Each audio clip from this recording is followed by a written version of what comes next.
What's happening, guys? So today I want to talk about if a calorie is really just a calorie or if there's a difference between calories. All right. And listen, a calorie is always a calorie. All right. Let me throw that out front. Like it's a unit of energy. All right. It's a way to measure energy. All right. That does not change no matter what. The thing is, people will argue that different calories respond differently, and that's true. The calorie may be the same, but how your body reacts to that calorie is going to change how your body uses these calories and how it goes through the body. All right, so there's different processes that happen inside the body that now are going to make what type of calorie we eat be a little bit different. And this is where the thermic effect of food really makes a big difference. All right, if there is one change that I could make most people make in the beginning stages of dieting that would see a very positive impact, it would be to eat more protein. It's something that I'm always harping on people, to try to get that protein in and eat more protein. And it's got so many benefits besides just the fact that, okay, this is how we build muscle, this is how we maintain muscle. Yeah, that's great. And yes, more muscle means higher metabolic rate.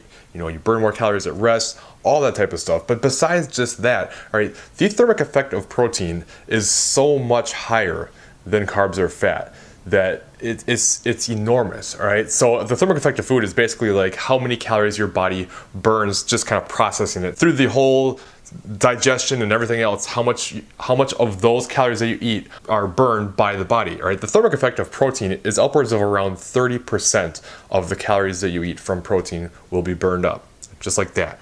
Fat, it's like 2%.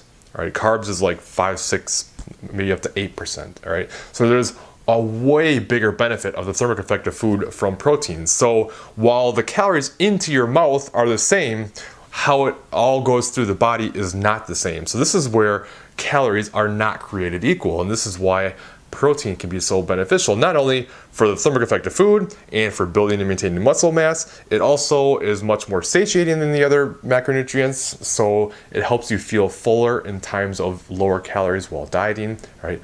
Protein is just that important. I cannot stress it enough. I talked about it in many videos. I will just quickly say that I do recommend around 1 gram per pound of body weight for most people. If you have a lot of weight to lose, then look at lean body mass.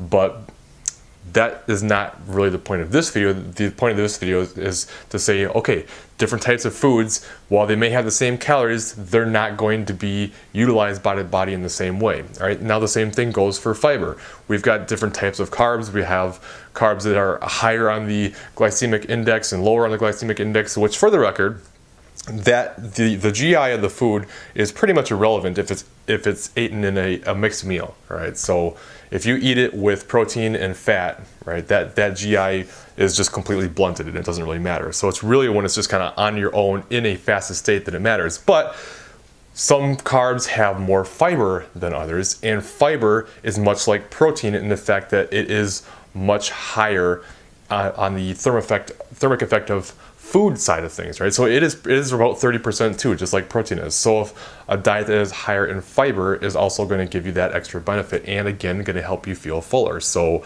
we want protein, we want fiber, and we want to make sure that we're paying attention to how many calories we're eating. So one of the things that I've talked about a lot, and I will continue to say, is when it comes to actual fat loss, your total calories and your total protein are the things that really matter the most. Right? You can interchange carbs and fats how you want. If you prefer eating more carbs versus more fat, or more fat versus more carbs, that's totally fine. All right, just make sure you're equating your calories and getting your protein in, and hopefully also controlling your fiber amount and getting, I recommend, between 1 to 2 grams per every 100 calories that you eat.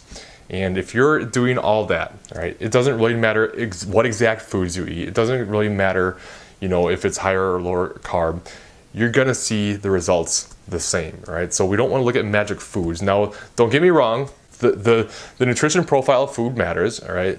We want to eat whole foods. We want to eat high nutrient dense foods. They're gonna make you feel better. They're gonna help you perform better, but that doesn't mean that anything that is considered bad is going to be stored as fat. It doesn't work that way. At the end of the day, if you're hitting your macros and you're in an actual caloric surplus, you're going to see the fat loss. End of story. All right, but that doesn't mean that we just want to eat as much junk as possible. All right, we always got to kind of keep that in mind. But anyway, I have gotten off topic again.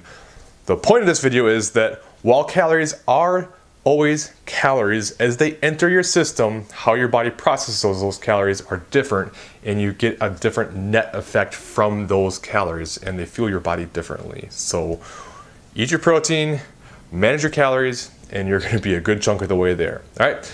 Hopefully that helps. Any questions, let me know, and I will talk to you later.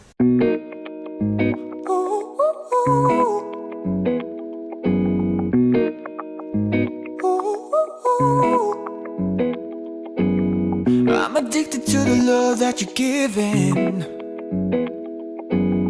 Every minute, every day I've been craving.